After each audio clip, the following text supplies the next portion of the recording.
think that's a question that most property investors ask when they're looking to purchase an investment property, and it's certainly one that I'm faced with every week. I want to look at both established property today and new property, and let's start with established. Generally speaking, established properties more often found near infrastructure and places of interest because they've been established for a long time. With established, you do have potential to add value through renovations and improvements, and they're generally more affordable. Therefore, you have a much larger target market of people who can afford to rent it from you. A downside to older properties or established properties, you have maintenance issues almost immediately. It's difficult for the investor to project cash flow due to the unforeseen expenses like maintenance issues. They're not as attractive to prospective tenants, and the tax benefits are minimal.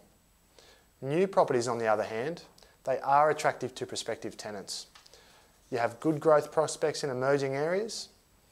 Obviously, tax benefits are a benefit of new property, but should never be the sole reason to invest in new property.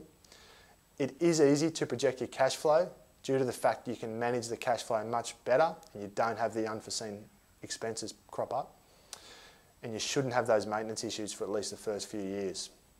Downsides to new property is that they can be unaffordable, okay?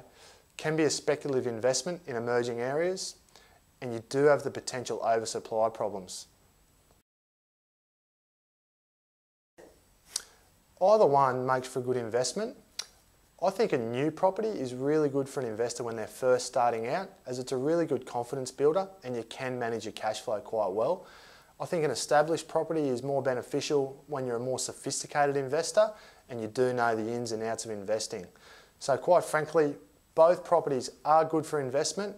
However, if you're just starting out on your investment journey, I think a new property would be the best choice. So as always, ensure that you do your own research and due diligence and seek professional advice.